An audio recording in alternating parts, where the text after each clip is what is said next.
قابض اسرائیل کی جنگ بندی کی سنگین خلاف ورزیاں۔ سیز فائر کے باوجود اسرائیل نے کئی بار سینکڑوں بار کیے ہیں حملے۔ مشرقی غزہ پر شدید فضائی اور زمینی حملے۔ مغربی کنارے میں قابض اسرائیل کی یلغار، گھروں پر دھاوے اور درجنوں گرفتاریاں۔ دوستو، آپ دیکھ رہے ہیں social media plate form news 18 کا۔ میں ہوں آپ کا میزبان وصال اعظم۔ قابض اسرائیلی فوج نے سیز فائر یعنی جنگ بندی معاہدے کی مسلسل 66ویں روز بھی کھلم کھلا خلاف ورزی جاری رکھتے ہوئے مشرقی غزہ پٹی پر یعنی پوروی غزہ پٹی پر ایئر اسٹرائک کیے ہیں، فضائی حملے کیے ہیں اور توپ خانے سے گولہ باری اور تباہ کن کارروائیاں انجام دی ہیں۔ آپ کو جیسا کہ معلوم ہے کہ اسی سال رواں سال میں 10 تاریخ کو، جس کے لگ بھگ ابھی 66 دن ہو چکے ہیں، یعنی 10 اکتوبر کو مصر کے شرم الشیخ میں ایک سیز فائر کو لے کر کے ایک معاہدہ ہوا تھا اور وہ سیز فائر یعنی جنگ بندی لاگو ہو گئی تھی۔ لیکن اس جنگ بندی کے لاگو ہونے کے بعد 500 سے زائد مرتبہ اسرائیل کی طرف سے جنگ بندی کی خلاف ورزی یعنی جنگ بندی کا النگھن، سیز فائر کا وائلیشن کیا گیا ہے۔ جو لوکل انپٹ آ رہے ہیں غزہ سے، اس کے مطابق قابض فوجی گاڑیوں نے شمالی غزہ میں یعنی نردن غزہ میں جبالیہ کیمپ کے مشرقی علاقوں میں یعنی پوروی علاقوں میں اندھا دھند فائرنگ کی ہے، جبکہ قابض اسرائیلی توپ خانے نے کیمپ کے مغرب میں یعنی کیمپ کے پشچم میں ویسٹ میں واقع الفالوجہ کے علاقے کو نشانہ بنایا۔ اب آپ سوچیں، لگاتار اس طرح کی کارروائیاں اسرائیل کی طرف سے انجام دی جا رہی ہیں۔ جنگ بندی کے باوجود ایئر اسٹرائک بھی اسرائیل کر رہا ہے، توپ خانوں سے بھی حملے کر رہا ہے۔ تو اس جارحیت میں قابض فوج کے ہیلی کاپٹروں نے بھی فائرنگ میں حصہ لیا۔ جو جانکاری ملی اس کے مطابق الصبح قابض اسرائیلی جنگی طیاروں نے غزہ شہر کے مشرقی علاقوں پر ایک اور فضائی حملہ کیا، جس سے علاقے میں شدید خوف و ہراس پھیل گیا ہے۔ یہ سب پیر کے روز بھی ہوا۔ اسی طرح قابض اسرائیلی طیاروں نے یعنی کہ آکوپیشن جو ہے، آکوپائیڈ اسرائیلی آرمی جو ہے، اور اس کے قابض اسرائیلی طیاروں نے یعنی جو فائٹر جیٹس ہیں، انہوں نے جنوبی غزہ میں، جنوب یعنی ساؤتھ غزہ میں رفح شہر پر یک کے بعد دیکھ متعدد فضائی حملے کیے۔ یعنی یہ نہیں کہ ایک دو بار، 3 بار، 4 بار ہوا ہو، متعدد کئی بار۔ اور جو توپ خانہ ہے، جو اسرائیلی آرمی ہے، جو زمینی فوج ہے، تو وہ توپ خانے سے اس نے وسطی غزہ میں یعنی کہ آپ دیکھیے جو دکشنی غزہ ہے یعنی جو سدرن غزہ ہے وہاں بھی حملے، اور جو وسطی غزہ ہے یعنی اس کو کہتے ہیں سینٹرل غزہ، وہاں بھی حملے۔ تو وسطی غزہ میں البریش کیمپ کے شمال مشرقی علاقوں کو نشانہ بنایا۔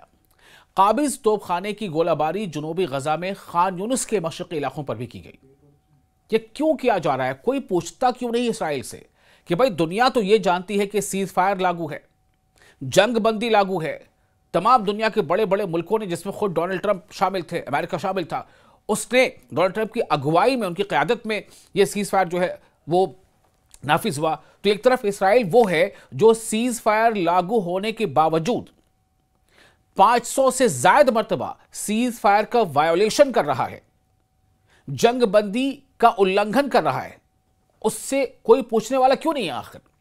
قابض اسرائیلی ہیلی کاپٹروں نے خان یونس شہر کے مشرق میں یعنی پورب میں نام نہاد زرد لکیر کے پار علاقوں پر فائرنگ کر دی۔ مزید برآں قابض اسرائیلی جنگی کشتیاں یعنی کہ جو آپ دیکھیں جو سمندری وہاں پر سمندر میں جو اس کے اسرائیلی فوجی ہیں، وہ بھی خان یونس شہر کے ساحل کے سامنے سمندر میں فائرنگ میں شریک رہی۔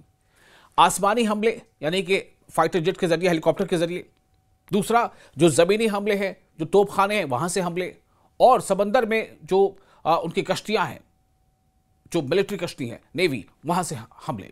تو قابض اسرائیل کی فوج نے گزشتہ شب اور پیر کی صبح، پیر کہتے ہیں منڈے کو، کی صبح مغربی کنارے کے مختلف علاقوں میں وسیع پیمانے پر، بڑے پیمانے پر چھاپے بھی مارے ہیں، گرفتاریوں کو بھی انجام دے رہی ہے، اور جس کے دوران گھروں کی بے حرمتی بھی کی گئی ہے۔ جو پراپرٹیز ہیں، گھروں کے اندر جو سامان، ان کو نقصان پہنچایا گیا، اور متعدد فلسطینی نوجوانوں کو گرفتار بھی کر لیا گیا۔ جنین کے جنوب میں واقع بلدہ جمع پر دھاوا بولتے ہوئے قابض فوج نے ایک گھر میں گھس کر شدید توڑ پھوڑ کی اور کئی نوجوانوں کو گرفتار کر لیا، جس کے نتیجے میں علاقے میں خوف و ہراس پھیل گیا ہے۔ آپ دیکھیں کئی بار کیا ہوتا ہے کہ آپ کچھ کہیں اور کرتے ہیں، نتیجے کے طور پر اس کا ریاکشن کہیں اور دکھتا ہے۔ آپ دیکھیں کس طرح سے یہاں پر حالات ہو رہے ہیں۔ کبھی مشرقی غزہ یعنی ایسٹرن، کبھی مغربی غزہ یعنی ویسٹرن، کبھی سینٹرل غزہ صدر جو سینٹرل غزہ ہے یعنی وسطی غزہ۔ رام اللہ کے شمالی مشرق میں واقع گاؤں کفر مالک میں قابض فوج نے ایک اور کارروائی کے دوران نوجوان عبد الرحمن اسحاق حمائل کو ان کے گھر پر دھاوا بول کر گرفتار کر دیا، یعنی کہ بے دریغ گرفتاریاں بھی لگاتار چل رہی ہیں۔ اسی طرح قلقلیہ کے جنوب مشرق میں بلدہ کفر سلس سے نوجوانوں عبد الرحمن حسام حمد اللہ عودہ کو گرفتار کر لیا گیا، جن کے بھائی حارث کو 2 ہفتے قبل ہی قابض فوج نے حراست میں لے لیا تھا۔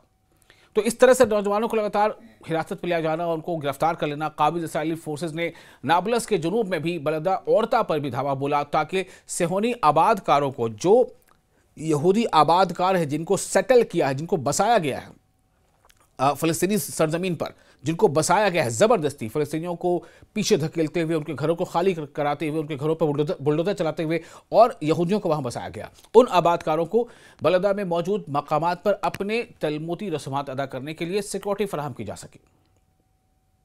تو اسی اورتا نامی علاقے میں فلسطینی شہریوں کے گھروں پر منظم انداز میں چھاپے مارے گئے، جبکہ آباد کاروں کی، جو اسرائیلی یہودی سیٹلرز ہیں، ان کی بسیں جو ہے وہ قابض فوجی گاڑیوں کی حفاظت پہ بلدہ کے اندر داخل ہوئیں۔ ان کو تحفظ ملے گا، علاقہ فلسطین کا، علاقہ فلسطین کے لوگوں کا، سیٹلرز کو وہاں تک پہنچایا جا رہا ہے سیکورٹی کے ساتھ، اور جو وہاں غزہ میں فلسطین کے جو لوگ رہ رہے ہیں ان کو ان کے اپنے ہی گھروں سے نکالا جا رہا ہے، ان کے گھروں کو نقصان پہنچایا جا رہا ہے، ان کے گھروں کے میں چھاپے مار کے ان کے فلسطین نوجوانوں کو حراست میں لیا جا رہا ہے، ان کو گرفتار بھی کیا جا رہا ہے۔ ادھر طولکرم کے شمال میں بلدہ عتیل پر بھی قابض فوج نے جلقار کی، جبکہ طوباس کے شمال میں بلدہ عقابہ میں دھاوے کے دوران دھمکی آمیز پیمفلیٹس پھینکے گئے، جن میں شہریوں کو سخت نتائج کی دھمکیاں بھی دی گئیں۔ اور اتنا ہی نہیں، میں آپ کو ابھی بتاتا چلوں کہ مقبوضہ بیت المقدس گورنری کے شمال میں واقع قلندیہ کیمپ میں قابض فورسز نے روشنی پیدا کرنے والے دستی بم پھینکے، جس سے علاقے میں خوف و ہراس پھیل گیا۔ جنین کے جنوب میں واقع دیہات فہمہ اور کفر رائی پر بھی دھاوے کیے گئے، جبکہ مغربی جنین میں واقع گاؤں الہاشمیہ میں کارروائی کے دوران قابض فوج نے سابق اسیر جہاد جرار کو ان کے گھر سے گرفتار کر لیا۔ الخلیل گورنری میں قابض فوج نے 3 فلسطینی شہریوں کو تشدد کا نشانہ بنانے کے بعد گرفتار کر لیا۔ جو لوکل ایئرپورٹس ہے، جہاں سے جو خبریں یا جو جانکاری آ رہی، اس کے مطابق قابض فورسز نے محمد محمود محسن اور محمد القصاص کو مخیم العروب شمال الخلیل سے گرفتار کیا اور محمد القصاص کی گاڑی بھی ضبط کر لی۔ اسی طرح جنوب مغرب میں واقع گاؤں المجد سے اکرم ولید عمرو کو بھی ان کے گھر کی تلاشی اور شدید مارپیٹ کے بعد حراست میں لیا گیا۔ تو یہ دراصل تمام چیزیں اسرائیل کر رہا ہے۔ دنیا کیا سمجھ رہی ہے؟ دنیا کو یہ پتا ہے کہ اسرائیل اور فلسطین کے بیچ امن ہے، اسرائیل حملے نہیں کر رہا ہے۔ ڈونلڈ ٹرمپ نے اپنی اگوائی میں جو ہے وہاں پر یہ سب جنگ بندی کرا دی ہیں، لیکن زمین پر حالات یہ ہیں۔ رام اللہ کے شمال مغرب میں واقع گاؤں المزرہ الغربیہ میں بھی قابض فوج نے ایک گھر پر دھاوا بول کر اس کے اندر موجود سامان کو نقصان پہنچایا، جبکہ رام اللہ کے گرد و نواح میں بلدہ بیر زیت گاؤں دیر جریر میں کفر مالک اور بیت رما تک یلغار کا دائرہ پھیلا دیا گیا ہے۔ آپ سوچیں کہ کس طرح سے وہاں پر، یعنی جتنے بھی ایسے علاقے ہیں جو اسرائیلی فورسز یا اسرائیلی جو علاقے ہیں وہاں سے جو قریب کے جو سرحدی علاقے ہیں، وہاں پر لگاتار غزہ کے لوگوں کو، فلسطین کے لوگوں کو پریشان کیا جا رہا ہے۔ جو مقامی ذرائع ہیں انہوں نے بتایا کہ اریحا کے شمال میں واقع گاؤں فسائل میں بھی قابض فوج نے سابق اسیر عمر نوارہ کو ان کے گھر پر دھاوا بول کر گرفتار کر لیا۔ تو یہ وہاں پر حالات ہیں، یعنی آسمانی حملے بھی ہو رہے ہیں، فضائی حملے ہو رہے ہیں، اور جو توپ خانے ہیں وہاں سے بھی بم گولہ بارود برسائے جا رہے ہیں، اور ساتھ ہی ساتھ جو کشتیاں ہیں اسرائیلی فوجیوں کی، یعنی کہ جو وہاں پر جو بحری علاقے ہیں، سمندری علاقے، وہاں سے بھی حملے کیے جا رہے ہیں۔ جو آنکڑے بھی سامنے آ رہے ہیں اعداد و شمار کے مطابق 10 اکتوبر 2025 کو سیز فائر کے نفاذ کے بعد سے اب تک ایک ٹوٹالٹی میں اگر ہم دیکھیں تو مجموعی طور پر 391 فلسطینی جو ہے ان کی جانیں جا چکی ہیں، اور 1000 سے بھی زائد افراد زخمی ہو چکے ہیں۔ یہ کب کی بات ہے؟ یہ سیز فائر لاگو ہونے کے بعد کا ڈیٹا آپ کو دے رہے ہیں۔ 10 اکتوبر 2025 کو جو سیز فائر لاگو ہوا تھا، ابھی اکتوبر کے بعد آپ نومبر اور دسمبر لگ بھگ 2 مہینے سے کچھ زائد ہوئے، 2 مہینے سے کچھ زائد، کیونکہ 10 اکتوبر کو سیز فائر لاگو ہوا تھا، اور اس کے بعد سے کہ اب تک جو رپورٹس ہے اس کے مطابق 390 سے زائد فلسطینیوں کی جان اسرائیلی حملوں میں جا چکی ہے اور 1000 سے زائد افراد زخمی ہو چکے ہیں، جبکہ 632 جن کی جانیں گئی ہیں ان کی لاشیں ملبے سے نکالی جا چکی ہیں۔ یہ بھی ابھی خبر سامنے آ رہی ہے۔ تو آخر اسرائیل کو روکنے والا کون ہے؟ اسرائیل لگاتار ایسے حملے جنگ بندی کے باوجود کیوں کر رہا ہے؟ اسرائیل کی منشا کیا ہے اس کے پیچھے؟ آپ سوچیں۔ آپ کو یہ ویڈیو کیسا لگا؟ آپ اپنے تاثرات ہمیں کامنٹ باکس میں ضرور شیئر کریں۔